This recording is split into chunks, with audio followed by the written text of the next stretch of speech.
Hello everyone, welcome back to the channel and to a new episode of the Montreal Canadiens franchise mode in NHL 20. And once again, we lost in game number 7, this time to the Boston Bruins in round number 2. We had a very strong team, honestly, compared to Boston. We had an 88 goaltender net. They had an 83. We had 590 plus overalls. They had 193, 186 in forwards, and after that, low 80s, even 70 overalls, and they found a way to win. So the Montreal Canadiens, once again, are not going to be Stanley Cup champions. Some ratings actually went up. Draisaitl went up to 96. Caulfield up to 92. Wong up to a 91. Samsonov, our goaltender, went down to an 86 from an 88, which is concerning after that playoff run. But he's still young, still has a lot of time to grow. The Philadelphia Flyers actually won the Stanley Cup. We are going to be picking number all the way to 27 in this draft. That's going to be a late draft pick for us. So I'm going to simulate to my pick number 27 and take a look at the picks before us. So number 1, Wheel, a playmaking centerman, 81 overall medium elite, McDonald, a right wing sniper, 79 medium elite, Stortini, 77 two-way forward, left winger medium elite, 74 medium elite sniper, 76 medium elite sniper, a 71 offensive top 4D. So after that, take a look if there's any steals, any elite guys after. There you go, one there. Curry, power 4, medium elite for the Red Wings. And doesn't look like there's any more medium elite. So we're going to be making our pick at number 27. Not an extremely deep draft, I think, but hopefully you can get something good here. I'm taking a look quickly if there's any gems. I think I just seen one actually. 5 guys that are gems. All right, this guy, Nikolai Radulov. Bring back the Radulov name in Montreal. He's 18, similar to Mike Gardner, and he's actually a gem. Could be medium elite. This guy here, Olvecki, left winger out of the Extraliga. 20 years old, but ETA is 5 years, so it may not be a good rating. Rick Fitzmaurice, a defenseman, 18. And this guy, Abraham Dixon, at 17, similar to Nick Leddy. I think I'm going to go for Nikolai Radulov at 36 overall. Firstly, the Montreal Canadiens would like to congratulate the Philadelphia Flyers on their Stanley Cup. And we are extremely proud to select as our first round pick out of Russia, left winger Nikolai Radulov. Hopefully it's a good rating. 68 medium top 6 sniper. Well, not a good pick. You can't win them all, unfortunately. We took a chance with a gem. Jesper Nylander, guaranteed low top 6. Take a look if there's any other gems. These guys could be medium elite. Guy Simon, Sergei Tikhonov, and Alexandre Bouchard, right winger at 19. 48 points. ETA 5 years there. Taking a quick look if there's any other gems you could potentially take. 2 guys. This guy, medium top 6 guaranteed. Marek Olvecki out of Extraliga, 20 years old. I'm going to take a chance. He's 20 years old. 55 overall. This is not a good draft. We only had 1 pick in the first 2 rounds as well. This guy could be medium elite. Going to take a chance. Jyrki Vatanen, 59 medium top 9. It's maybe one of the first drafts where you don't even get an elite player, but I mean, we built with the draft quite a bit in the past few years, so we're going to have to focus on free agency for this year. This guy, 49 points at 20 years old. Antoine Bélanger, going to take a chance at him. 60 low top 9. Not a good draft so far. I'm just looking for one elite guy. That's all I want. This guy could be low elite.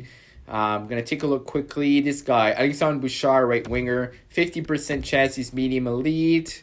58 medium bottom 6. All right, so round number 7 is going to be your last pick. Flying through this draft, really. Not worth taking a whole lot of time. All of these guys could be medium elite.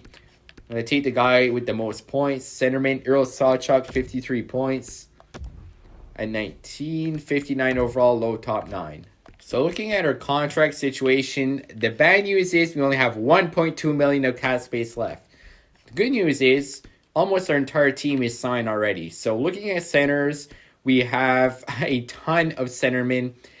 A few of these could obviously play on the wing. Looking at left wingers right now, Unila here, he's going to want. So Unila wants $10 million for 8 years. It's going to be a big contract. I don't know if we're going to be able to keep him. I can just give him an offer sheet, though. And I can just qualify him. If somebody wants to send out an offer, we'll get a ton of picks for him. Samsonov here, he actually wants 7.3 for 2 years. So I really can't afford them. So I'm going to have to qualify Samsonov. I really don't have a choice here. As for defenseman Mario Mackey, I'm going to qualify him. If worst comes to worst, I may have to do a trade at free agency and then go from there, because I'm not going to be able to keep a lot of these guys, unfortunately, with the tight cap space we're in right now. So I'm going to take a look quickly at free agency. So again, we don't have any cap space left. Nemestikov there, 87 overall at 33, asking for 10 million. Pogge here wants 10.1. He's 89 at 22. I'm going to go by rating here. We have a lot of young elite guys. Look at that. 90 overall, 89, 89. That's crazy. Unila, high top 6 here, 87 at 22. Wants $10.1 million there. So again, we qualified him. So if somebody wants to sign him with an offer sheet, it's going to be a lot of draft picks. Probably a couple of firsts for sure.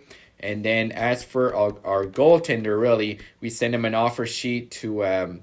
As for a goaltender, Samsonov, we did qualify him, so that's the guy I really want to keep. 7.6 million that he's going to want. So hopefully no one sends an offer sheet. If so, I'm going to have to make a move and trade somebody for sure. So a big trade went down. Columbus gets a prospect and a first for Sam Bennett, goes to Carolina, and a fourth. Faxa and Victor Mete go to Nashville for a first, a second, and a prospect from the Blackhawks. Wow, so quite a lot of trades so far by the AI in this offseason. Bade Boulet goes to Detroit for Hronik and a couple of picks from the Blue Jackets.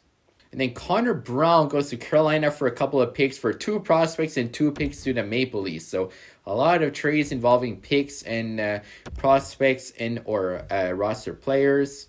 And then a first and a prospect to Vegas for Troy Stecher to the Sabres. Alright guys, I'm going to have to make a trade here that may upset some Habs fans, but it's a business and it needs to be done. I'm going to trade away Jonathan Drouin. He's 31 years old now, only 83 overall. He's a medium top 6 potential, of course. But, I mean, look at his point production throughout the last 3 years. Last year, only 23 points. It really went down.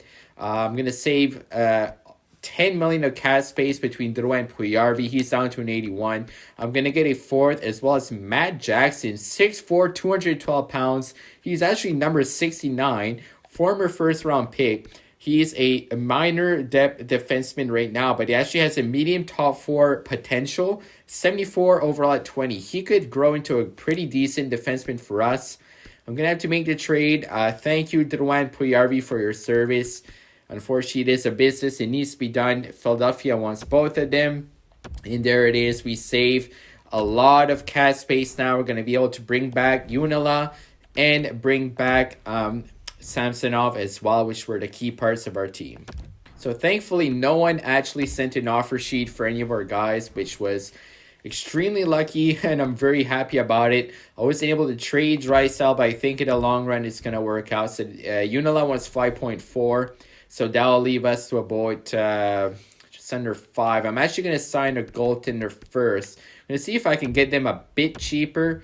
4.3 for 1 year. I'm going to see if I give him $4 million for 1 year. If Samsonov is going to sign, he actually went up back to an 88 overall, which is fantastic. Marco Unila, 4 and 5, which will be $9 million total for 1 year. The last shot at the cup with this core, probably KK is going to need a new contract as well.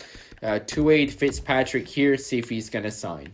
We actually still have a champion team status, which is surprising, but hopefully if we keep the rest of our guys, the team will almost be the same as it was. Mario Maggie's going to reject her offer. Axel Nesson is back. Norlinder is back. Fitzpatrick. Still waiting on Samsonov and Unila. There you go. Marco Unila is back. Let's go. As well as Marcus Samsonov. Okay, thank God.